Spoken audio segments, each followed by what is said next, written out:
The 1970s were a breeding ground for British psychological thrillers so disturbing they make modern horror look like a poorly supervised school play. Today, we're digging up 5 criminally underseen British thrillers that didn't get the love they deserved, each more warped than the last. If you think you've seen everything, think again, because these vintage gems might just rewire your brain. And hey, if you enjoy dark stories with a dry wit and a sharp knife, do the polite British thing. Like, comment, and subscribe. But beware, the last film on this list may just haunt you for days. Or at least until tea time. Agatha Christie wrote this one in her dark, brooding Hitchcock fantasy mode, and if that sentence didn't already hook you, you may be legally immune to suspense. Endless Night follows a working-class dreamer, played with simmering instability by Hewell Bennett, who marries a wealthy American heiress and builds a house on cursed land. Because nothing screams solid investment like real estate with a spiritual restraining order. The film unspools like a slow acid drip, dreamy, lush, and deeply disquieting. Hayley Mills, far removed from her Disney days, gives a performance so delicate and off-kilter it's practically translucent. The cinematography is seductively pastoral, but don't be fooled, this is a gothic time bomb. When the twist hits, you'll want to rewatch everything just to marvel at how politely the film stabbed you in the back. Tell nobody, not even your closest friend, the terrifying secret of endless night. Gypsy's Acre, a quiet place in the country, but sunlight and shadows can play strange tricks. A summer romance, all perfectly innocent, and yet... I've got a feeling we're being followed. Get away from this place, girl. Go now, before the harm's done.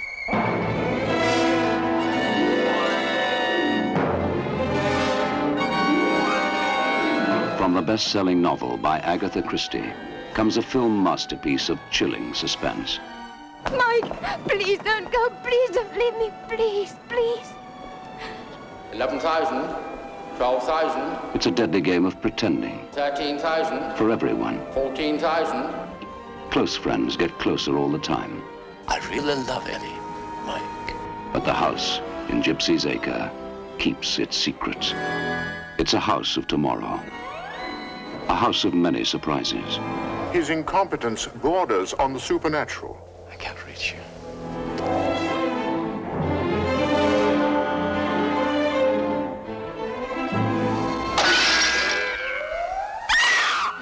Stay where you are. Whether of this world or the supernatural, the danger is very real, very close. Tell nobody, not even your closest friend, the terrifying secret of endless night.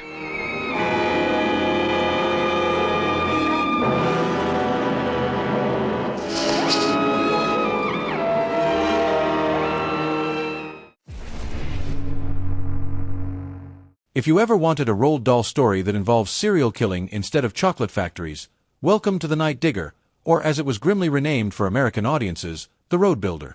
This one stars Patricia Neal, Dahl's wife at the time, as a woman whose life has calcified into routine boredom until a mysterious drifter arrives on a motorcycle, slathered in charm and unspoken trauma.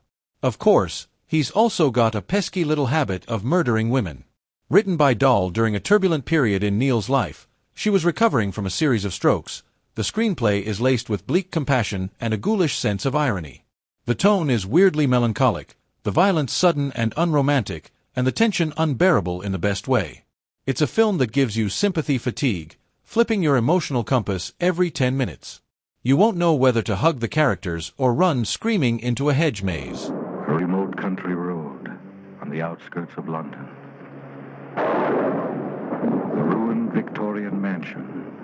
2 lonely women live in solitude.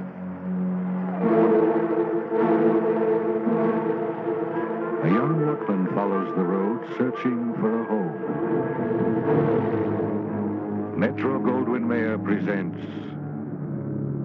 The Night Digger, starring Academy Award winner Patricia Neal. Mary was brutally attacked in the privacy of her own bedroom last night and carried off into the darkness. I don't know what happens. I don't even know what I'm doing till it's all over. Then it's too late. It's done. I want to help you, my darling. I want to look after you and help you and love you as long as I live. I don't care what that thing is you do. I love you. Billy! Billy! Where are you? Come over here! Billy!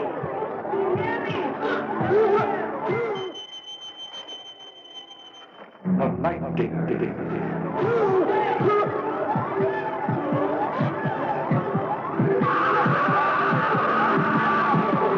What road will he travel next?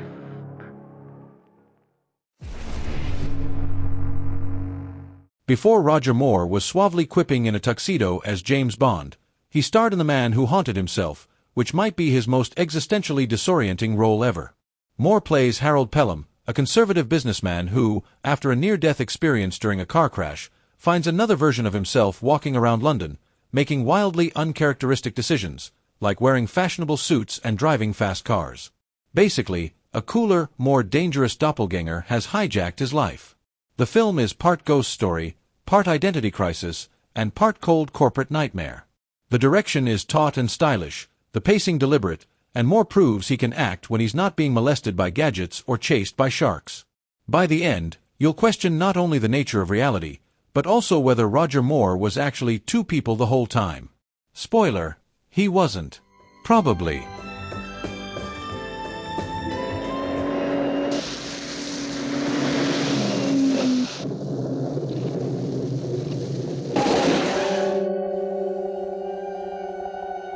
Listen, just tell me the name.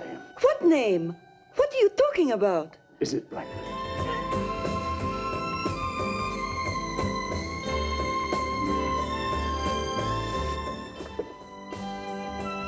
If you want other women, you can have them.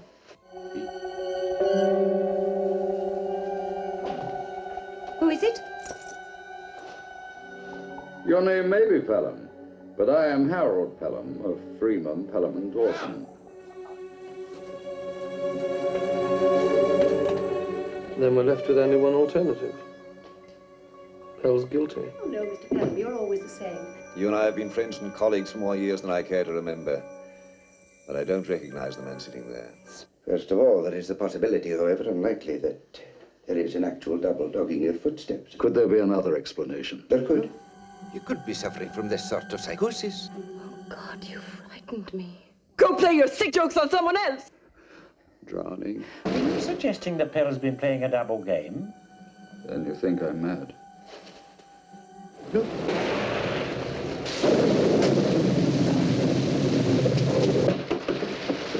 Who is he? Where is he? I want to see him!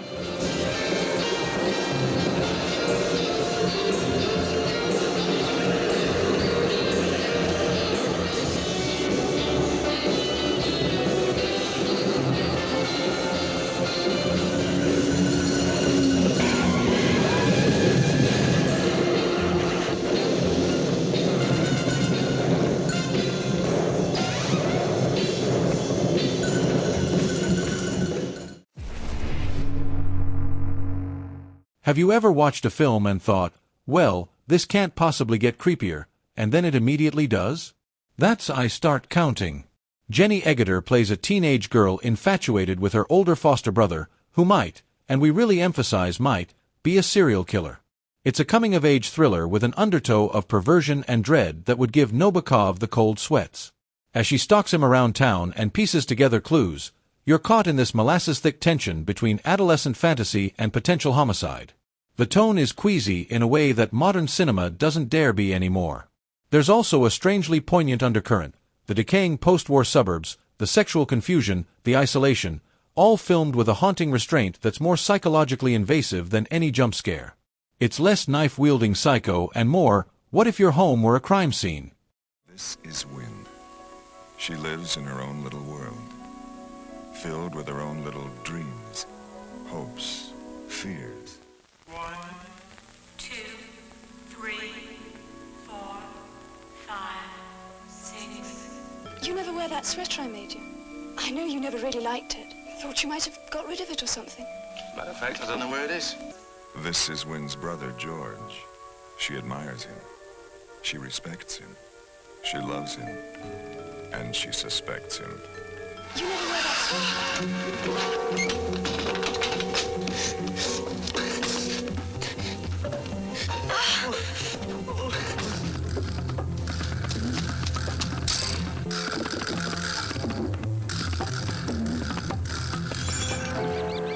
Terror grows like weeds in the lollipop world of Wynne.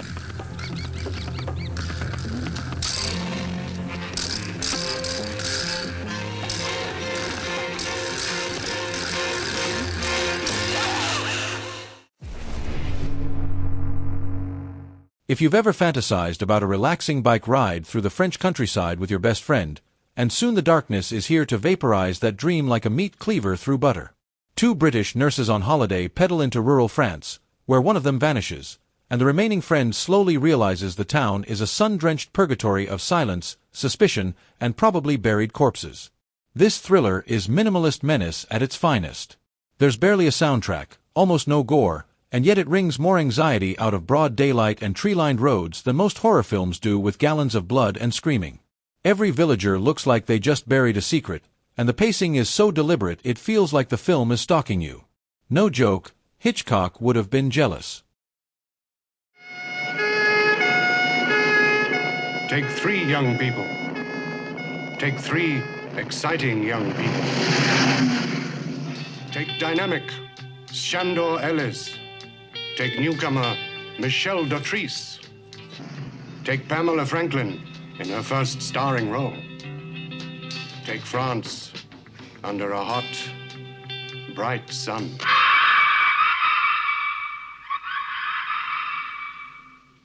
A little ride in sunny France. A little ride down a long road. A little ride in the hot, bright sun. Did you get your bum pinched? No, that's Italy. They'll do anything in Italy. Huh? What are we doing in France, then? Horribly wrong. A little ride in sunny France with a killer stalking you. A little ride in quiet places. Just a little ride in the hot, bright sun. And suddenly, you're alone. You're young. And terrified. You don't speak the language. Mes femmes, toujours mes femmes. Who do you turn to for help? A little ride in sunny France. No one, positively no one, will be admitted during the last terrifying minutes of this film. And soon the darkness. Oh, no. Oh, dear God, no. See it. You will be very, very frightened. These 5 thrillers crawled beneath the radar, set up camp, and started whispering. If you've got a favorite twisted British thriller from the 70s that didn't make our list, drop it in the comments. We're always hunting for overlooked gems, the weirder the better. And if you're thirsty for more moody suspense, eerie dialogue, and suspiciously quiet neighbors, check out our curated playlists full of strange and stunning cinema. Go on, you've got time before darkness falls.